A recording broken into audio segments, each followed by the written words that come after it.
The dragon who wore the moon. The night went missing without a sound. One moment the sky still held its familiar hush as stars stitched neatly into velvet dark, the moon hanging where it always had, pale and watchful. The next, there was only absence. A raw, yawning blackness where light should have been, as though something immense had reached up and unfastened the heavens. People woke screaming. Tides stalled mid-breath. Wolves lifted their heads and fell silent. Shadows lost their edges and pooled at the feet of mountains like confused animals. Without the moon, time itself seemed to falter, stumbling over its own rhythm. Aurelian saw it first from the observatory tower, where he had fallen asleep among charts and lenses. He woke to alarms ringing below and an unease in his bones that no calculation could name. He swung open the shutters and stared upward into nothing. No, he whispered. The moon had not dimmed, it had not shattered. It had been taken. By dawn, the elders confirmed what the sky already screamed. A dragon had risen from the star wests beyond the world's edge, a creature older than calendars, whose hunger was not for gold or flesh, but for brilliance. It had wrapped the moon around itself like living armor-silver plates fused to scale, light bending and sliding across its vast form. Where it flew, night fled. They called it Lirith Moonborn, and the story said its wings could scrape constellations from the sky. Aurelian had never believed those stories. He believed in measured orbits, in predictable arcs, in the patient honesty of stars. He believed the sky was a language that, once learned, could not lie. But the sky was screaming now. The elders argued sacrifice. The soldiers sharpened weapons that would never reach so high. Priests prayed to a darkness that could no longer hear them. Aurelian packed his maps. "You cannot chase a god," the high elder told him, voice cracking with fatigue. "You are a boy with ink-stained fingers." "I am an astronomer," Aurelian replied, tightening the strap of his satchel. "The sky is wrong." He left before courage could abandon him. Star wastes were not empty as their name suggested. They were crowded with the remnants of failed heaven's broken moons, drifting like bleached skulls. Comets frozen mid-scream, stardust dunes that shimmered with remembered light. Gravity was a suggestion there, not a law.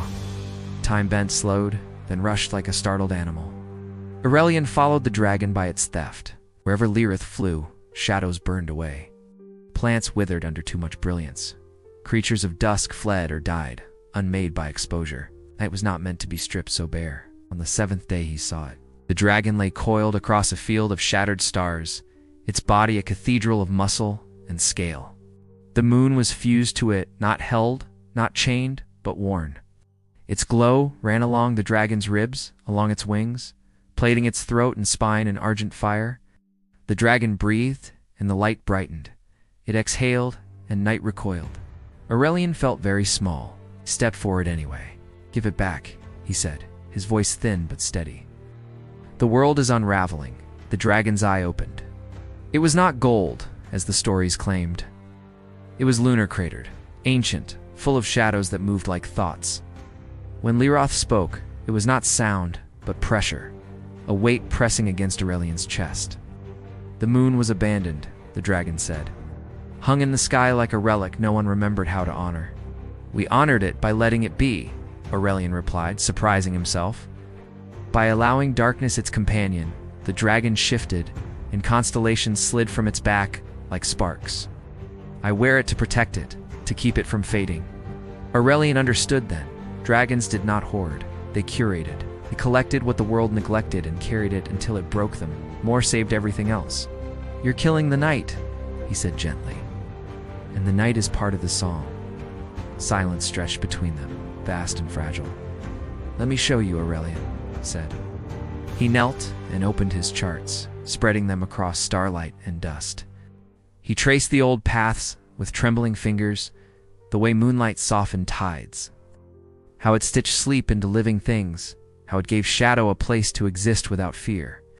He spoke of eclipses and balance, cycles that did not belong to ownership. The dragon listened. Lirith finally moved. The sound cracked the sky. It uncoiled, wings folding inward, light dimming to a softer glow. With a motion both careful and reverent, it tore the moon free from its own body. For a moment, the darkness rushed in, panicked and cold. Then the moon rose. It climbed back into its cradle of sky, scarred now, brighter at the edges, carrying the memory of scales and fire. Night followed, hesitant at first, then settling into place like a long-held breath released. The dragon shrank, its vastness folding inward until it was only a shadow among stars. Its task finished, Aurelian returned to a world that slept again. They rebuilt the calendars. Wolves howled. Tides remembered their pull. And when Aurelian climbed the observatory tower once more, he found the moon watching him not as something owned, but as something shared. Sometimes, on cloudless nights, he swore he saw a shimmer pass across its surface, like armor remembered, like a promise kept. And the night whole again held.